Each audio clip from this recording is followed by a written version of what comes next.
የአምላካችን የእግዚአብሔር ስም ብሩክ ይሁን። የአምላካችን የእግዚአብሔር ስም ብሩክ ይሁን። ከፀሐይ መውጫ እስከ ፀሐይ መጥለቂያ የእግዚአብሔር የአምላካችን ስም የተባረከ ይሁን። አሜን። መጽሐፍ ቅዱሴን ለመግለጥ ያዘጋጀሁት ወደ ሉቃስ ወንጌል ነው። ሉቃስ ወንጌል ላይ ከደረስን ሁለተኛው ምዕራፍ ውስጥ እንገባለን። መቼም ከዚህ መጽሐፍ ውጪ የምንሰብካችሁ የለም። የተሰጠነው መጽሐፍ ነው። አንዲት የወንድሜ ልጅ አንድ ቦታ ስሰብክ ዘፍጥረት ምዕራፍ 1 ላይ ሰብኬ ጨርሼ ስወጣ እኔ እኮ ሌላ ነገር የምትሰብከን መስሎኝ ነበር፣ እሱንም አውቀዋለሁ አለችኝ። አሁንም የምሰብከው የምታውቁትን ነው፣ ግን የማታውቁት ቃል ደግሞ በውስጡ አለ። ቲዮሪውን፣ ሐሳቡን፣ ታሪኩን ልታውቁት ትችላላችሁ። እያንዳንዷ ግን እኔ አሁን ፓስተር ሲናገር ልጅ በህይወት አለ እንዴ ይላል እንዴ እንደዛ ይላል እንዴ አልኩኝ። እና የእናንተም ነገር በህይወት አለ። ጌታ ልጅ በህይወት አለ ሂድ ካለው እኔም እዚህ መጥቼ ጌታን ቃል ከሰማው የኔ ነገር ሊሞት የደረሰው በህይወት አለ። ግድ የለም ወደ ውስጥ አሜን በሉት። አሜን ለእናንተ ይሁንላችሁ። ማን ያውቃል? ጌታም በልቤ ያስቀመጠውን እንዲሁ ስጸልይ ይሄኛውን ክፍል ይዤ ልቅረብ እያልኩኝ ስል ይሄንን ቃል በውስጤ ጌታ ያሳለፈ መስሎኝ በጸሎት ይዤ መጥቻለሁ። መስሎኝ ባይባልም የጌታን ነገር አፍ ሞልቶ መናገርም ደግሞ ምናልባት ሊከብድ ስለሚችል ለመጠንቀቅ ነው። ሁለተኛ ምዕራፍ የሉቃስ ወንጌል ላይ ነው የወሰድኳችሁ። አሁን ደግሞ ወደ ቁጥሩ ወስዳችኋለሁ። ምዕራፍ 2 ላይ ካለን ከ21ኛው ቁጥር እንጀምራለን። የጌታ መወለድ ጊዜ የሆነውን ነገር ነው የሚናገረውና መቼም መጽሐፍ ቅዱሳችን እኔ እንኳን ልሰለቸው አውቄም ተደንቄም አልጨረስኩትም። ማንም አውቆም ተደንቆም አይጨርሰውም። ጌታ ኢየሱስ አንዱን እንዲያለው መጽሐፉን እንዴት ትረዳዋለህ? መጽሐፉን እንዴት ትረዳዋለህ? how do you understand the book? እንዴት ነው የተረዳው መጽሐፉን ይሏልና እናነባለን። ለደቀ መዛሙርቶችም ግን አታስተውሉም፣ ታያላችሁ አታስተውሉም፣ ትሰማላችሁ ግን አታደምጡም ያለ ይናገራልና እዚህ ጋር ሁለት አስደናቂ ሰዎችን የእድሜ አንጋፋ የሆኑትን እነሱን እናይና ከኛ ጋራ ምን የሚያያይዘው ነገር አለ የሚለው እንድናይ ነው። ከቁጥር 21 ጀምሮ ዝቅ ዝቅ ያልኩኝ ግማሹንም እየዘለልኩ ጊዜ ለመቆጠብ እናነባለን። በጌታችን ስም አነባለሁ። የሉቃስ ወንጌል ምዕራፍ 2 ቁጥር 21 ሊገርዙት 8 ቀን በሞላ ጊዜ በማኅፀን ሳይረገዝ በመልአኩ እንደተባለ ስሙ ኢየሱስ ተብሎ ተጠራ።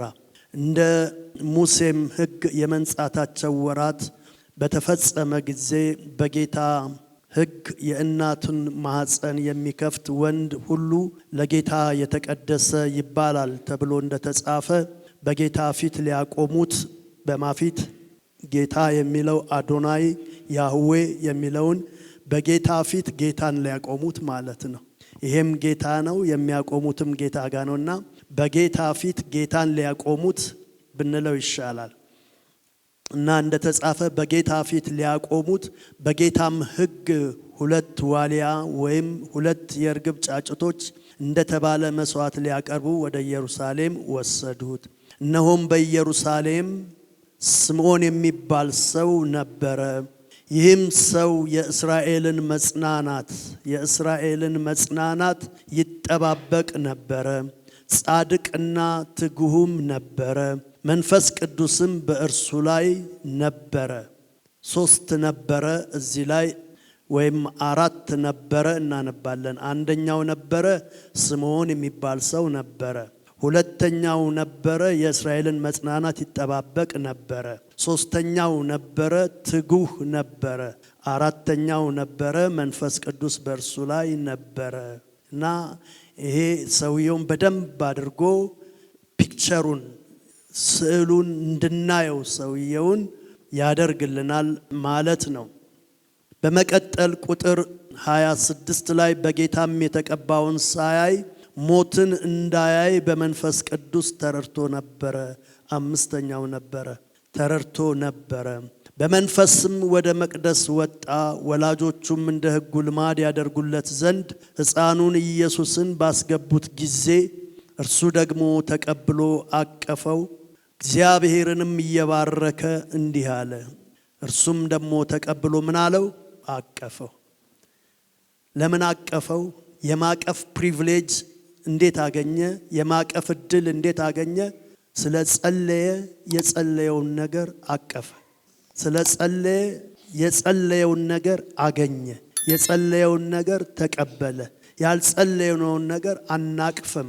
የጸለይንበትን ነገር ግን እናቅፋለን። ማቀፍ የምትፈልጉት ነገር ካለ መጀመሪያ ጸልዩ፣ እንጸልይ። ይሄ ሰውዬ ኢየሱስን የማቀፍ ፕሪቪሌጅ ያገኘው፣ የማቀፍ እድል ያገኘው የመጀመሪያ ከእናቱና ከአባቱ ቀጥሎ የማቀፍ እድል ያገኘው ሕይወቱን ሁሉ ኢየሱስን ለማየት ኢየሱስን ለማቀፍ ይጸልይ ነበር። አንዳንድ ረጂ መጽሐፎችን አየሁ። በዚህ ዙሪያ ምን ይላሉ የሚል ነገር አየሁና ቀጥሎ ያለችዋ ሴት ሐና ናት።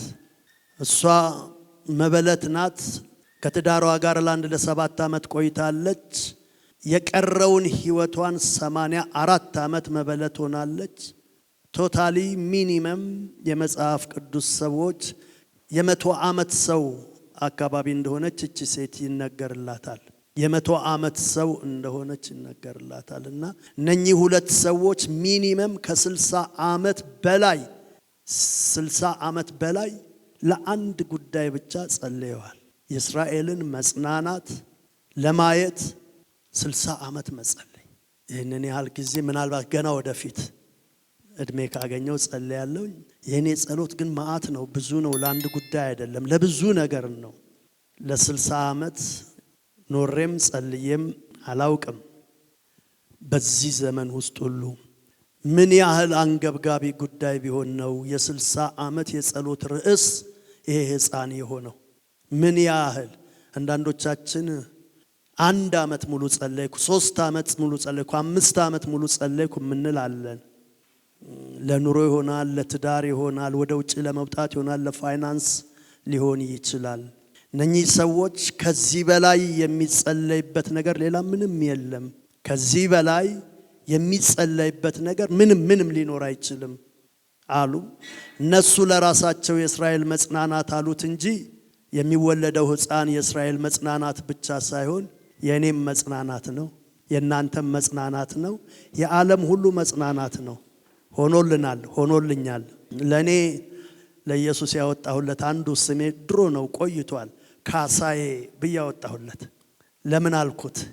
የብዙ ነገር ጉድለቴ መሙያ፣ የብዙ ነገር ላጣሁበት ነገር እግዚአብሔር ለእኔ የሰጠኝ ካሳ መካሻ፣ ያውም ካጣሁት የሚበልጥ ሆኖ ስላገኘሁት ኢየሱስ ለእኔ አጣሁ ለምለው ነገር ሁሉ ካሳዬ ነው። አንዳንድ ሰዎች እንደዚህ በዚህ ስም የሚጠሩ እንዳሉ አውቃለሁ። ለቤተሰባቸው ሊሆን ይችላል። ኢየሱስ ግን ለዓለም ሁሉ ካሳ ነው፣ ከእግዚአብሔር የተሰጠ ካሳ ነው። ሌላም አንድ ስም ያወጣሁለት አለ። እሱን ደግሞ ሌላ ጊዜ ጌታ ቢፈቅድ እዛ ጋር የሚያደርሰኝ መልእክት ሳገኝ። እነኚህ ሰዎች 60 ዓመት ነው የጸለዩት። በተለይ ሐና። ይሄኛው ሰውዬ አንድ ነገር ተረድቷል። በጣም እሱ ጋር ነው ብዙ ልቆይ የምፈልገው። ምንድነው የተረዳው? ቁጥር 26 ላይ በጌታ የተቀባውን ሳያይ ሞትን እንዳያይ። እቺ ቃል ናት ሰሞኑን በልቤ ውስጥ ስትመላለስ የነበረችው እና ዊሽ አረኩ ለራሴ፣ ጌታ ሆይ ድሪሞቼን ሳልጨርስ ሞት እንዳላይ። አሜን ይሁንላችሁ። ቪዥናችሁን ሳትጨርሱ፣ እቅዳችሁን ሳትጨርሱ፣ በውስጣችሁ ልትሆኑና መሆን የምትፈልጉትን ሳትጨርሱ በኢየሱስ ክርስቶስ ስም ሞትን አትዩ። መረቅኳችሁ። ይሄንን ብዬ ቦርድ ይሄ ቃል በእናንተ ላይ ቢጸና መልእክቴን ጨርሻለሁ ማለት ነው። ይሄንን ሰው ቃል ከተገባ ጊዜ ጀምሮ እንደው ዘዳግም ምዕራፍ 18 ላይ እንኳን ሙሴ ስለዚህ ሰው ከወንድሞቻችሁ እንደኔ ያለ አንድ ይነሳል ብሎ የተናገረ ቃል አለ። ከዛ በፊት የተነገረ ቃል አለ ስለ ኢየሱስ። በየትውልዱ ሲጸልዩ ነበረ። በየትውልዱ እሱን ለማየት በየትውልዱ ሲጸልዩ ነበር። ይሄኛው ሰውዬ ጋር ሲደርስ ግን ይሄ ሰውዬ ምን አለ? ሽማግሌው ስምዖን ሸምግሏል። እንደዚህ ያለ ሞትን ሳያይ ማየት የሚፈልገውን እንደሚያይ ጌታ አመለከተው። መጽሐፍ ቅዱስ እንደዚህ ይላል። ወደ ምዕራፍ 28 አካባቢ ነው ዘፍጥረት ላይ እናቱ ርብቃ ያዕቆብን ቶሎ ብለህ ፈጥነህ ወደ ወንድሜ ወደ ላባ ጋር ሂድ ብላ ላከችው፣ ሰደደችው፣ አስመለጠችው ከወንድሙ ከኤሳው እንዳይገለው። ያዕቆብም እንደሚገለው ስላወቀ ወንድሙ ኤሳው መገስገስ ጀመረ፣ መሮጥ ጀመረ። በቤርሳቤ ምድረ በዳ አድርጎ መሄድ ጀመረ። የሚገርመው ነገር ወይም የሚያሳዝነው ነገር ግን እየሄደ ያለ መንገዱ ሳያልቅ ብርሃኑ አለቀ እና ጨለመበት። ሳይፈልግ ያለ ፕሮግራሙ መንገድ ላይ አደረ። ፀሐይ ጠለቀበት ይላል። ፀሐይ ጠለቀበት። ሮጦ ሳይጨርስ ፀሐይ ጠለቀበት እና ሳይደርስ መንገድ ላይ ሮጦ ሊደርስበት ካለው እኔ በኢየሱስ ስም አሁን እምላለሁ፣ የእግዚአብሔርን ቃል ልትሰሙ ይመጣችሁ ሮጣችሁ ድረሱ። በኢየሱስ ክርስቶስ ስም በእውነት ሮጣችሁ ድረሱ። እዚህ ውስጥ በእኔ ዕድሜ አካባቢ ያላችሁ ጥቂት አላችሁ። የቀራችሁት ብዙዎቻችሁ ገና ሩጫ ላይ ናችሁ። ፀሐይ አይጥለቅባችሁ። ወደምትፈልጉት ዴስቲኒ ሳትደርሱ የምትፈልጉትን ነገር ሳትጨብጡ ሮጣችሁ መድረስ የምትፈልጉት ቦታ በትምህርት ቢሆን፣ በትዳር ቢሆን፣ በኑሮ ቢሆን፣ በየትኛውም አቅጣጫ ፀሐይ በሕይወታችሁ ግማሽ ላይ አይጥለቅባችሁ። በሕይወታችሁ መካከለኛ ላይ አይጥለቅባችሁ። ይሄ ሰውዬ ሞትን ሳያይ ከሞት በፊት አንድ ነገር እንዲቀድምለት ፈለገ። አንድ ነገር ቀድሞ የእስራኤልን መጽናናት። ምን ማለት ነው የእስራኤል መጽናናት ማለት? ሪስቶሬሽን፣ መታደስን፣ የወደቀው ነገር፣ የጠፋው ነገር፣ እስራኤልን እስራኤል የሚያሰኛት ክብሯን ማየት ፈለገ። እግዚአብሔር የሪስቶሬሽን ጊዜ ይስጣችሁ። ነገራችሁ ፌል አርጓል፣ ህይወት የለውም፣ ከዚህ በኋላ ወደ ቀደመው ስፍራ አይመለስም ላላችሁት ነገር በእናንተ ዘመን እግዚአብሔር በእናንተ ህይወት መጽናናትን ይስጣችሁ። ማለት ነገሩ የተበላሸው ተበላሽቶ አትሂዱ። ሰርታችሁት ተሰርቶ አይታችሁ ልባችሁ ሙሉ ሆኖ ሂዱ። በሕዝቅኤል መጽሐፍ 48 ምዕራፍ ነው ያለው። የመጨረሻው የምዕራፉ የመጨረሻ ቁጥር እንደዚህ ብሎ ነው የሚጨርሰው። የከተማይቱንም ስም እግዚአብሔር በዛ አለ ብለህ ትጠራታለህ ይላል። የመጨረሻው ምዕራፉ ሁሉ ተዘግቶ the last verse የከተማይቷን ስም ምን ትላታለህ? አንተ ትሄዳለህ፣ አንተ ትጨርሳለህ አገልግሎትህን። ግን አሁን የፈራረሰ የት ሆኖ ነው ይሄ የተነገረው? ምርኮ ሆኖ ነው የተነገረው። አገሩ እንደፈረሰ ነው። ሰውየው ይሄ ሐዘን መቼ ነው የምንመለሰው እያለ እንደ ዳንኤል 70 ዓመት ምርኮ አገር አልጨረሰም።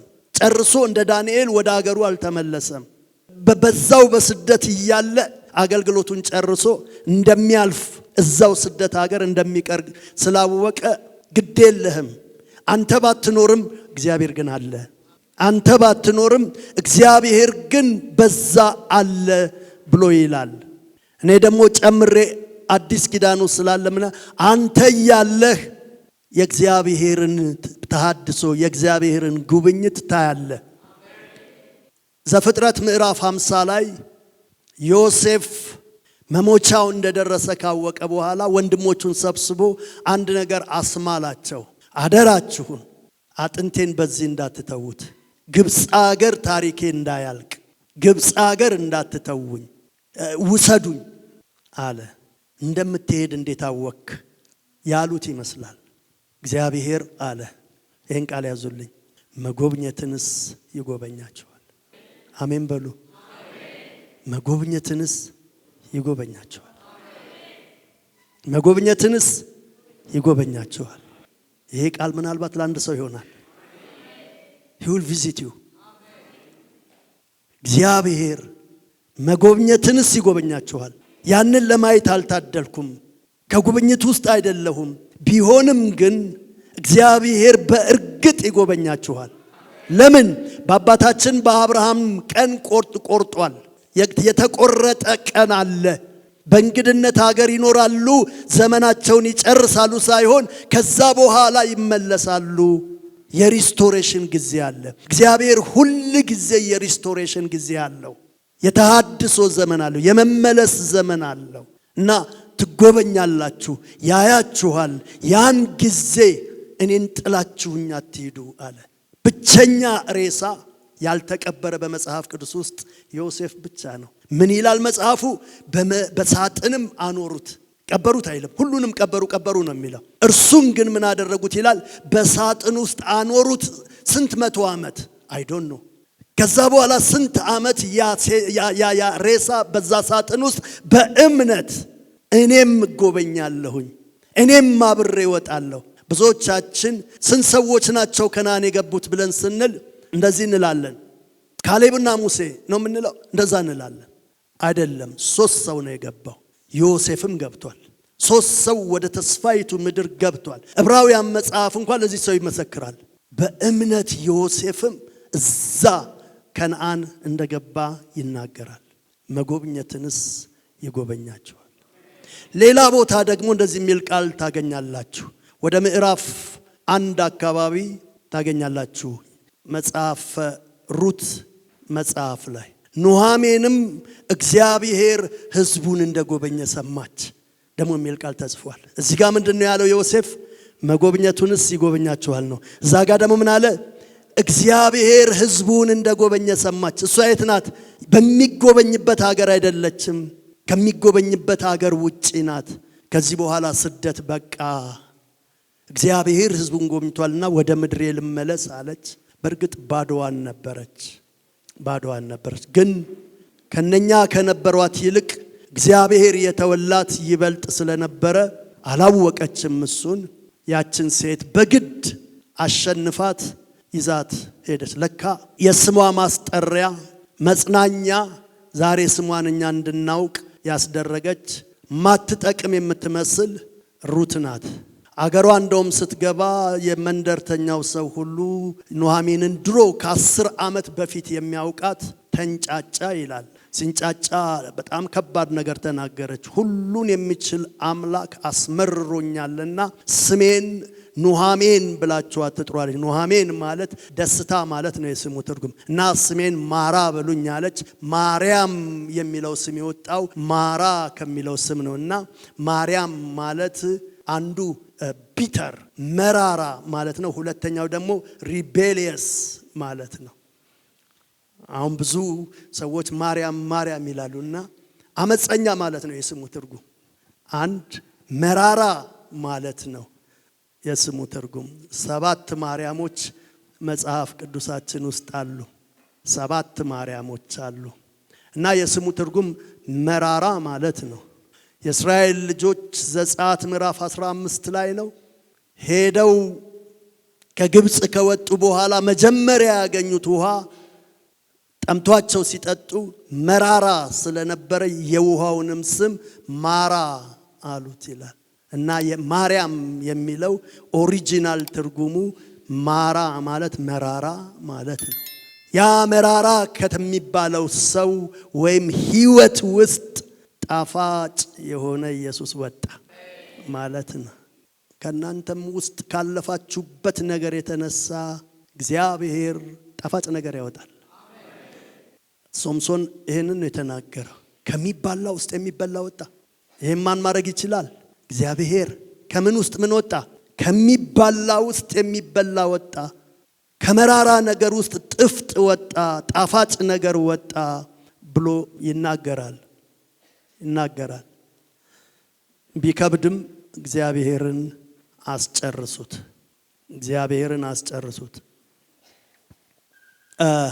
አንድ ሰው በደርግ ጊዜ በጥሩ ቤተሰብ የሚኖር ወጣት ልጅ ነው እና በጌታ የተነሳ ጌታን ተቀበለ፣ ወደደው፣ ጌታን ገባው፣ ህይወቱ በቃ ተቃጠለ እና ቤተሰቡ ግን አልወደዱለትም። በጣም ባለጸጎች ናቸውና አባረሩት። ለምነው አልተው ሲል አባረሩት።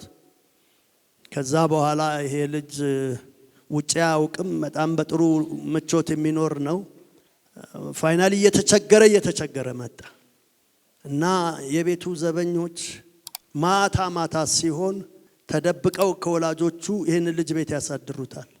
የሚያድረው ግን ጥሩ ቦታ አይደለም። እዛ የሚያድርበት ቦታ በሽታ ያዘው።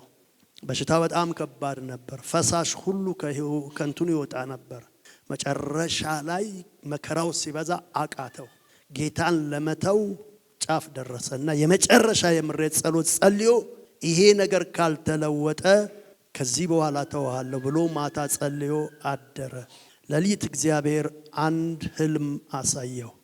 ህልሙ ያየው ምንድነው? በጣም የሚገርም ስዕል ከላይ ጀምሮ እስከ ታች አንድ ሰው ስሎ ጨረሰና አንድ ሰው የሰው ስዕል ስሎ ጨረሰና ከጨረሰ በኋላ ያንን የሰው ስዕል በወርቅ እየለበጠ የሆነ ግማሽ ቦታ ላይ አደረሰው። በጣም ስዕሉ ውብ ስለነበረ ግማሽ ቦታ ላይ አድርሶት ህልሙ አለቀና ነቃ። ልጁ ሲነቃ እዛው ህልሙ ውስጥ እያለ ምን እያለ ነበረ? ሰውየው መሳሉን አቆመ እና ጨርሰው እያለ ነበረ ከህልሙ ውስጥ አልቆ የወጣው እና ያ የሚስለው ሰው ምን አለው? እንዴት ልጨርሰው አለውና ከዛ ውስጥ ነቃ። እንዴት ልጨርሰው ነበር ባንተ የጀመርኩትን ነገር፣ አንተ ግን መከራውን የምታልፍበትን ፈተና መሸከም አቃተህ፣ አቅምህ አለቀ። አንተን ነው እየሳልኩ ያለው። ይሄ ያየኸው ሰው አንተ ነህ፣ እየሰራው ያለሁት አንተን ነው። እንዴት ልጨርሰው እምቢ አልከኝ አለው። ማራ ጣፋጭ ይሆናል። አሜን። እኔ የእንጉርጉሮ መዝሙር መዘመር አልወድም፣ አልፈልግም። ብትችሉ ባካችሁ እንደው ይሄ የኔ ነፃ ምክር ነው። ሞባይላችሁ ላይ መጥሪያችሁ ዝማሪያችሁ ምናምን ሁሉ ይሄ የእንጉርጉሮ መዝሙር ባትዘምሩ ደስ ይለኛል። አንድ ስልክ አለ የምደውልበት። ሁል ጊዜ ስደውል ስልኩ የሚጠራው ምንድነው የሚለው? ልክ ጆሮዬ ላይ አልወደውም መስማት። እንዲህ አይነት ነገር በራሴ ላይ ማስተጋባት አልወድም። መጽሐፍ እንዲህ ይላል፣ ነገ መልካም ይሆናል። tomorrow is the other day, tomorrow is a new day, tomorrow is a different day. ነገ መልካም ይሆናል። እውነት አልወድም። እናንተም ባታረጉ ደስ ይለኛል። አፋችሁ ላይ ሲመጣም ዛሬ አዲስ ነገር ነው የምናገረው። አፋችሁ ላይ ሲመጣም ኔጌቲቭ ነገር አትዘምሩለት። ግዴላችሁ አትዘምሩ። እኔ መከራ አይቼበታለሁ። የጣፈጠ መስሎኝ መልካም መዝሙር መስሎኝ 3 ጊዜ በህይወቴ አይቻለሁ። በጣም እኮ ቆንጆ ነው። ሰዎች እኮ ይወዱታል። በጣም ብዙ ቪወሮች አሉት ምናምን። ግን እኔ ውስጥ ቀን ከሌሊት ያለኔ ፍቃድ ይዘመርና ለካ መከራ ደግሶልኛል። በጌታ ፊት ነው የምነግራችሁ። ለካ መከራ የደገሰልኝ ይህንን ዋዜማውን ሲነግረኝ ነው። አሁን ኔቨር ደጋግሞ ሲመጣ ነገር አለ ከፊቴ እላለሁ። ከዛ ምን ውስጥ እገባለሁ? እኔ ውጊያ ውስጥ እገባለሁ። እኔ መቃወም ውስጥ ፈልጋለሁ። እምቢ ይለኛል። ምናልባት እናንተም ገጥሟችሁ ካፌ አልሄድ ይለኛል፣ ካይምሮ አልሄድ ይለኛል። ሌላ መዝሙር አዚፍ እስከማላውቅ ድረስ ሊወርሰኝ ይፈልጋል። አትወርሰኝም። ካልቻልኩኝ እከፍትና ሌላ መዝሙር አዳምጣለሁ። ሌላ መዝሙር አዳምጬ ወሽ አርጌ ያወጣዋለሁ፣ አጥቤ ያወጣዋለሁ። ሊመጣ ያለ ነገር አንዳንዴ ሲኖር ውስጣችሁን ጥሩ ባልሆነ ነገር ይሞላል። the same thing ደግሞ እግዚአብሔር ከፊታችሁ ያዘጋጀ ነገር ሲኖር የክብር፣ የደስታ፣ የምስራች፣ የድል መዝሙር ውስጣችሁ ዝም ብሎ ሌሊትም ስትዘምሩ ራሳችሁን ታገኙታላችሁ። እንደዚህ አይነት ነገር አሜን ብዬ መቀበል፣ በተለይ የመጨረሻ መዝሙር የገሌ ይሄ የሚለው መዝሙር ብዬ ማለት እችላለሁ። አልፈልግም። ለካ ለዚህ ነበር እንደ ቀን ከሌሊቴን መዝሙር ሌላ መዝሙር የለኝም ነበር። 5-6 ቀን ዘመርኩት። ፕራክቲካል ሆነ ያ ነገር፣ ፕራክቲካል ሆነ። የሞት መዝሙር አትዘምሩ። የሞት መዝሙር መቼ ነው ጌታዬ ወደ አንተ መመጣው አትበሉ። እናንተ ዝም ብላችሁ ኑሩ። ይሄን ነግራቸዋለሁ። ምናልባት እዚህ ውስጥ 10 ሰው ልብ ውስጥ ካረፈ መንፈስ ቅዱስ የቀረውን ይመስክርላችሁ። ተናግሬ አላውቅም። አንዳንድ ጊዜ እንደዚህ አይነት ነገሮች ይመጣሉ። በመንፈቀ ሌሊት ማለት በሌሊቱና ሌሊቱ አጋማሽ በጣም የመቆዘሚያ መዝሙር የሚዘምሩበት ነበር። አልተቀኙልንም። እነኛ ሰዎች እንደነሱ መዘመር የሚገባው አልነበር። ለምን? ቀን ሙሉ አገልግሎት ላይ ውለዋል። ኦልሞስት ቀን ሙሉ አልበሉም። እንደገና ተገርፈዋል። እንደገና ተጠርቀዋል። በእስር ቤት ተጥለዋል። ግን እግዚአብሔርን ግሎሪፋይ ያደረጉት ነበር። እግዚአብሔርን ያከብሩት ነበር። ከዛ አፍ ውስጥ ይወጣው መጽሐፍ ቅዱሳችን ውስጥ አዲስ ኪዳን ጳውሎስ የእስር ቤት መልእክቶች የሚባሉ አሉት። እንደነ ኤፌሶን፣ እንደነ ጢሞቴዎስ፣ እንደነ ፊልጵስዩስ ያሉ ፕሪዝን ኤፒስትልስ የሚባሉ አሉ። እያንዳንዱ ጋር የጻፈውን ብታዩ የእስር ቤት መልእክት አይመስልም። እስር ቤት ሆኖ የእስር ቤት መልእክት አይመስልም። የፊልጵስዩስ መልእክት ላይ ብቻ ከጳውሎስ መልእክት ወደ 15 ወይም 16 ጊዜ ደስ ይበላችሁ የሚል እንትን ቃል ታገኛላችሁ። ፊልጵስዩስ በአራት ምዕራፍ ከ15 ጊዜ ያላነሰ ወይም +1 ደስ ይበላችሁ rejoice in the Lord again and again ደግሜ ላለው በጌታ። የት ሆኖ ነው ይሄ ሰው የጻፈው? ከየት የወጣ መልእክት ነው ይሄ? ከእስር ቤት የወጣ መልእክት ነው። ቀናችሁን እናንተው አታጨልሙ። ላውጅ የምፈልገው ጥቂት ደቂቃ ነው የምቆመው። ላውጅ የምፈልገው ዛሬም በጌታም የተቀባውን ሳያይ ሞትን አያየም። እኔ በኢየሱስ ስም በዚህ ጉባኤ ላይ ይሄንን ቃል ዛሬ አውጃለሁ። ነገራችሁን ሳትይዙ ሳትጨብጡ ሳትደርሱበት የዘራችሁትን ሳታጭዱ ሳትሰበስቡ ሳትበሉ ኢንጆይ ሳታደርጉት በኢየሱስ ስም ሞትን አትዩ። ምናልባት ይህን ታሪክ የምታውቁ እዚህ ውስጥ ልትኖሩ ትችላላችሁ። እንትን ሄድኩኝ ባህር ዳር እና በዚህኛው ሳይድ ሆኜ በሆቴሉ ባረፍንበት ዘአዘር ሳይድ አንድ ነጭ ህንፃ ከዳር እስከ ዳር ረጅም አዲስ አየሁኝ እና ዋው ያ ህንፃ መቼ የተሰራ ነው ብዬ ስጠይቅ እንዲህ አሉኝ። በቅርብ ነው የተሰራው ፓስተር፣ ሰውየው አሜሪካ ነው የሚኖረው፣ ተሰርቶ አሁን ዕቃ እየገባበት ነው። ሰውየው ልክ ዕቃ እያስገባ እያለ ሞተ። ትልቅ ሂውጅ የሆነ ህንፃ ጥግ ጥጉን ባህሩን ይዞ የተሰራ ህንፃ ጨርሶ ዕቃ እያስገባ ፈርኒሽድ እያረገ እያስገባ እያለ ሞተ። በኢየሱስ ስም ከናንተ ከለከልኩ። በኢየሱስ ስም ከናንተ ከለከልኩኝ። ይህ ድምፅ አልነበረም ከዚህ ጉባኤ የሚወጣው።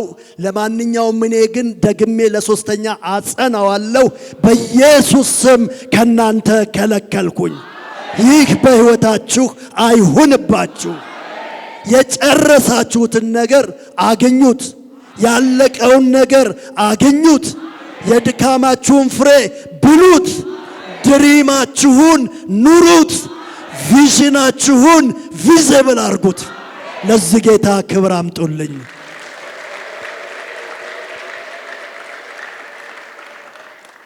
ምናልኩኝ?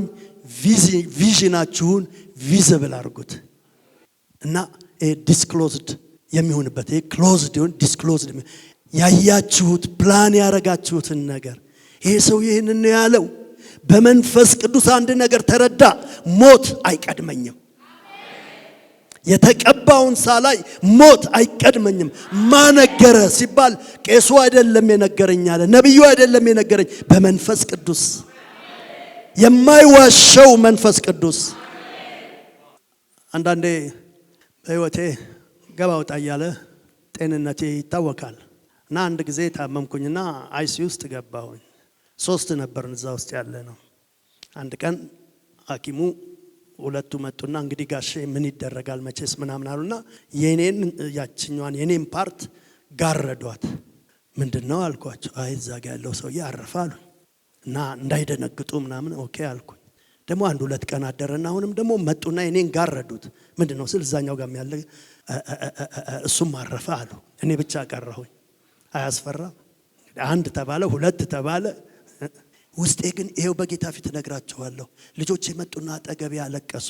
ባለቤቴም ስትመጣ ልጆቼም ሲመጡ እዚህ ጋር ያለው ሰውዬ ሲሉኝ መናገር ይከብደኛል። ሂዝ ጎን አንደኛዋ ሴት ናት። ሺዝ ጎን። ልጆቼ ያንን አይተው ሲያለቅሱ አይዟችሁ አልሞት። ለምን? በመንፈስ የተረዳሁት ነገር አለ። ስራዬን አልጨረስኩም። በተለይ ታናሽ ልጄ በጣም አታችድንና ደግሞ ሴንሲቲቭ ነገር ነው እና አለቀሰ። እጁን ያዝኩኝና አይዞ አልሞትም፣ አትደንግጡ፣ አልሞትም። ጌታ ይሄን ሳታይ ይሄኛውን አታይም ብሎኛል። እዛ ጋር የሆነውን ነገር ገና ነው፣ የማያህ ጊዜ ገና ነው። አሁን ብነግራችሁ ወይ አታምኑኝም ወይ ትንሽ። አንድ ቀን የዘመኔን ቁጥር አየሁት። የገረመኝ ነገር የዘመኔን ቁጥር ጻፈልኝና ፕላስ ደግሞ ብሎ ጻፈው። እቺ ፕላሷ እኔ መወስናት ናት። አኗኗሬ ከኔ የሚጠብቀው ነገር ካለ ኢቭን ቦነስ አለው። ማውራው እኮ ስለ እድሜ ነው። ገረመኝ። ቁጥሩን አውቀዋለሁ። ስለዚህ ገና ነኝ። ገና ናችሁ። የሞት ድባብ ይዛችሁ መጣችኋል። እኔ አውጃለሁ፣ ገፋ አረጋለሁ። በኢየሱስ ስም ገፋ አደርገዋለሁ። አንድ በጣም ወደው የአይን ሐኪም አለ። ሚዜውም ነበርኩ። እዚህ ሀገር አይደለም መጋቢ ሆኜ ውጪ። አንድ ቀን መጣና እንዴ ያለኝ፣ ፓስተር ግሩም አለኛ ቤት። እናቴን በጣም ወዳታለሁ። ያሳደገችን ስፔሻላይዝድ ሊያደርግ በአይን ውጪ ሄዶ ነውና፣ ግን እናቴ በጣም ታማ እግዚአብሔርን አንድ ነገር ጠየቅኩት አለ። ምን ጠየቅከው አልኩት። ለ5 ዓመት እባክህ እናቴን አቆይልኝ አልኩት አለ። እሺ አልኩት። 5 ዓመቱ አለቀ አለ። ሰውየው ነብዩ ምን አለ? እባክሽ አታሳንሽ በኋላ እንዳይቆጭሽ አላት። እና 5 ዓመቱ አሁን በዚህ ዓመት ነው አለቀ። ፓስተር ምንድነው የሚሻለኝ አለ።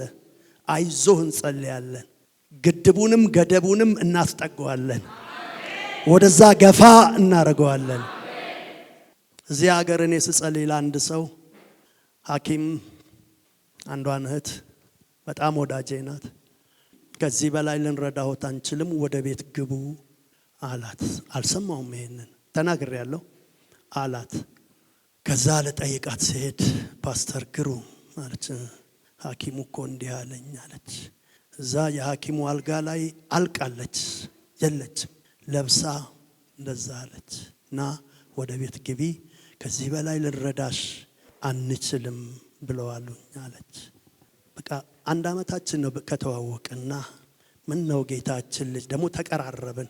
ምን ነው ጌታችን ልጅ ባላስተዋወቅከኝ እያልኩ በጣም ልቤ ተይዞ ጥያት ወደ ቸርች መጣሁ። ያኔ እዚህ አልነበርንም፣ ለአዘር ሳይድ ነበርን።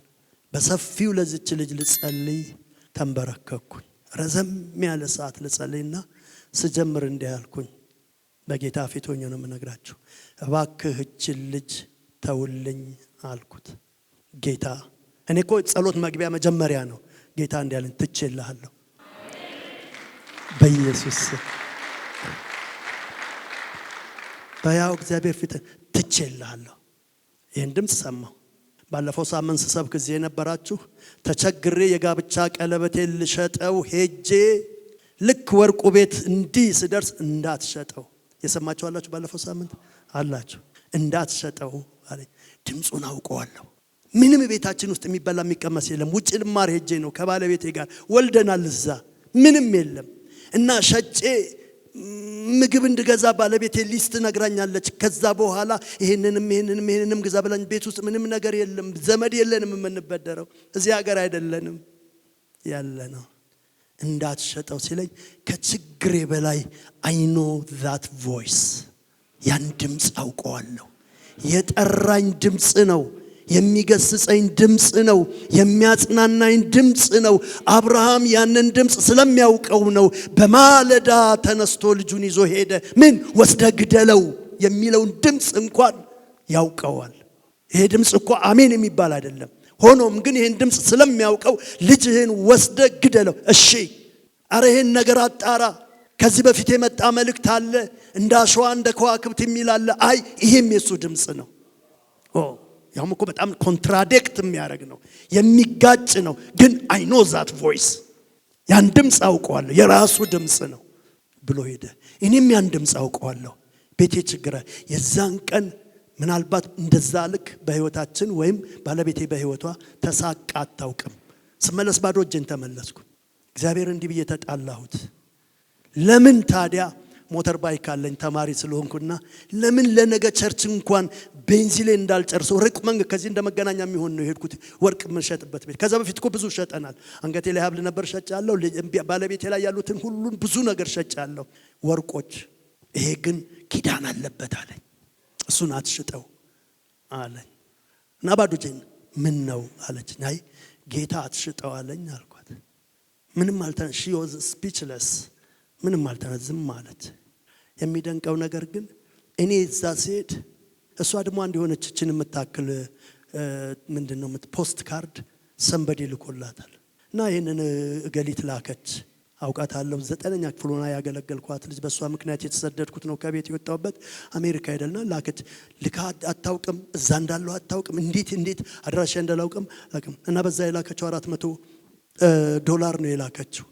እና ግሩሜ በዚህ ላይ የሚስጥር ቁጥሩን አለ እሱን ይዘህ ባንክ ቤት ሄድ ልኬልሃለሁ የፈለከው ባንክ ቤት ሄድ ይሄን የሚስጥር ቁጥር ንገራቸው ብር ትወስዳለህ አለችኝ። እኔ ከምሸጠው ወርቅ በላይ ነው ምላችሁ ፈልጌ ነው። ያ ድምጽ ሰማሁና እዚህ እህት ጋር ወዲያውኑ ትቼልሃለሁ ሲለኝ ወዲያው ተነስቼ ገሰገስኩ። ወደዛ መኪናዬን አስነስቼ ሄድኩኝ። ስሟን ጠራሁና ሆስፒታል ገብቼ ስጸልይልሽ አልኩኝ። ስሟ አጌን አፌ ላይ ስለሚመጣ መጥራት አልፈልግም። እባክህ ጌታ ተውልኝ ስለው ትቼልሃለሁ አለኝ ስላት እንደምንም ተነሳችና እንትኗን ለብሳ የለችም ደቃ አልቃለች እዛ ውስጥ። ፓስተር ግሩም እውነትህን ነው እያለች እንደዚህ በአራት አለቀሰች። ባጭር ቃል ድና ቀረች።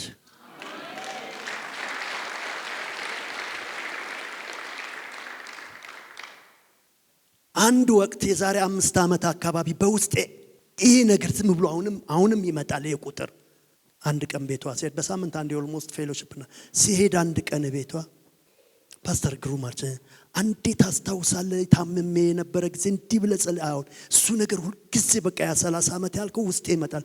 ምን አለ ታዲያ ዛሬ እናፈርሰው እናንሳው አልኳት። እናንሳውና አሁን ቁጥር አልሰጠሁትም አንስቼዋለሁ።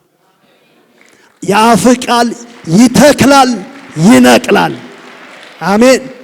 የመትከል ብቻ ሳይሆን ስልጣን የሰጠን የምንም ሰጥቶናል የመንቀልም ስልጣን። ነቀልኩት 30 ዓመቱን አሁን ቦርደርለስ ነው። ነቀልኩት። ያኔ እንትን ስታለቅስ እኔ እኮ ለኔ አይደለም ለዚች አራስ ልጅ ነው ሆስፒታል ብላኛለች።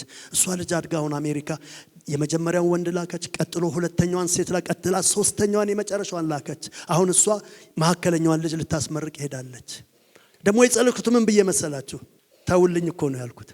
ባለቤቷን አስቀምጬ አንተ ይሄ ጸሎት እኮ እኔም ጸልየው አይደለም አንተም ጸልየው ነበር እኔ ነኝ እኮ ተውልኝ ያልኩት ምናምን ይያልኩኛል። ትንሽ ባክ አርጎብኝ ነበር እሱ ያስተማርኳቸው እኔ ነኝ። እውነትም ተውልኝ ያልኩት ሚስጥር ደግሞ ሌላ ሆነ። ይሄንን ቤት ይሄንን ቦታ ስንገዛ $36,000 ነው የሰጠችን። ለካ ተውልኝ መስራት ጀመረ። ተውልኝም መስራት ጀመረ። ይሄን ብቻ እንዳይመስላችሁ ሁለተኛው ማስተርሴን ፉል ስፖንሰር አድርጋ ውጪ ያስተማረችኝ እህት ናት። ሶስተኛው ልንገራችሁ። ቤቴን ስሰራ ግማሹን ወጪ በላይ አንድ ባንክ ወሰደችኝ። ብር አወጣች። ዛሬ ሹፌር የለም ማለችኝ። የሆነ ቦታ እንትትል እዚህ ጋር እንዲያቆምልኛል ያወጣችውን ብር እምቢ ይለኛል ብላ ወንበር ላይ ጥላ በሩን ዝግት አድርጋ ሄደች። የዛን ቀን ደግሞ እኔ ቤት ያሰራው ነበር ያለውት የመኖሪያ ቤቴንና ስወጣ እጄ ላይ ያለው 4,000 ብር ምናምን የታዘዝኩት ትእዛዝ ግንበኛው ይሄን ያዘኛል ያኛው ይሄን ያዘኛል ምናምን ከ10,000 ብር በላይ ነው የታዘዝኩት። እሷ ግን እሱን አይደለም አልፋ ነው ያለችኝ። ኧረ እግዚአብሔር ይሰራል። ኧረ እግዚአብሔር አለ።